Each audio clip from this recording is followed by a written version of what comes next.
Have you ever felt like you're doing everything right? You're working hard, you're trying to save, you're following all the advice, but somehow real financial success just seems to stay out of reach. Well, we're going to get into that today. We're diving deep into a really powerful idea from Emmett Fox, which says the real fight for wealth isn't out there in the world, it's happening inside your own mind. So let me ask you something right off the bat. What if money isn't actually avoiding you? What if right now, in this very moment, there's a part of you that is unconsciously pushing away the very abundance that's trying to get to you?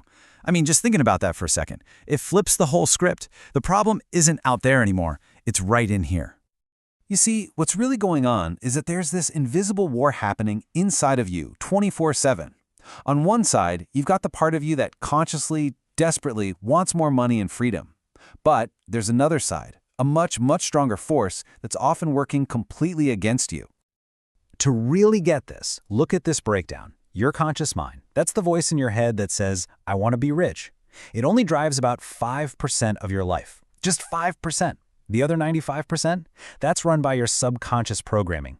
Think of your subconscious as the hidden CEO of your life, the one making all the real decisions based on old beliefs. It's the part that's secretly sabotaging all your best conscious efforts. And this gets right to the heart of it. We are so trained to look outside of ourselves for the problem. We blame our jobs, we blame the economy, our family, you name it. But the real issue, the real culprit, is internal. It's that conditioned consciousness, that deep programming that's been quietly running the show this whole time.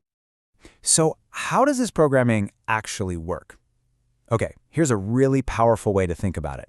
Imagine your mind, specifically your subconscious, is like the most fertile garden soil you've ever seen. It's incredible. It will grow absolutely anything you plant in it, and here's the kicker, it doesn't judge. The process is actually super simple, almost shockingly so. First, you plant a thought. That's the seed. Then, you water that seed with consistent feeling, with emotion. Your subconscious mind takes that combination, thought plus feeling, as an instruction, and like a perfect gardener, it just gets to work, growing that seed into your physical reality. It never ever questions the seed, it just grows it. And let's be really clear here. This isn't just some nice little metaphor. Your thoughts are actual, tangible forces. They're like invisible magnets, constantly sending out a signal that attracts people, circumstances, and experiences that are a perfect match for whatever you're thinking and feeling. So what does this all mean? It's pretty straightforward. If you are constantly planting seeds of worry, thoughts of, I don't have enough or I can't afford that, well, your subconscious faithfully grows a big harvest of scarcity for you. It's just a law, like gravity. You get back exactly what you've been putting out there. Okay, now let's talk about money itself for a minute, because we need to shift how we see it. It's not just paper, right? It's not just numbers on a screen. At its deepest level, money is a form of energy. And like any energy, it has a frequency, and it responds to how we feel about it. Just think about this for a second. Be really honest with yourself. When it's time to pay your bills, what's your gut reaction? Is it a feeling of gratitude, like thank you for the electricity, for the home I live in? Or is it that sinking feeling of resentment, of lack, like something's being ripped away from you? Every time you feel that resentment, you are energetically pushing money away. And for so many of us, that negative energy comes from something we can call money trauma. These are these deep emotional wounds, usually formed when we were kids. Maybe you saw your parents fighting about money, or you heard, we can't afford that 1,000 times. Those moments created beliefs that are, without you even realizing it, still sabotaging you as an adult. And when you put it all together, you arrive at this profound truth. Your relationship with money is actually just a mirror. It's a direct reflection of your relationship with yourself. How you treat money, how you feel about it, it's all about your own sense of self-worth and what you believe you deserve. Now this is where it gets even deeper. What if I told you that a lot of your biggest financial blocks, they're not even yours? They're basically hand-me-down limitations, beliefs and fears that were passed down to you through your family, generation after generation. The way this works is that the universe acts like a perfect, totally impartial mirror. It doesn't care if your beliefs are good or bad, it doesn't judge, it just reflects back to you with stunning accuracy whatever you hold to be true in the deepest part of your mind. And what many of us hold to be true are these inherited beliefs. I mean, do any of these sound familiar? Money doesn't grow on trees. Rich people are selfish. We heard these things so many times growing up, they just became part of our operating system, our reality. They're just old programs running in the background. But here is the most empowering part of this whole thing. These beliefs, they feel like solid, unchangeable facts, don't they? But they're not. They're just thoughts that have been thought over and over and over again until they've hardened, until they seem like the truth. And the best news is, anything that was learned can be unlearned. So the big question is, how do we do it? How do we actually overwrite all this old programming?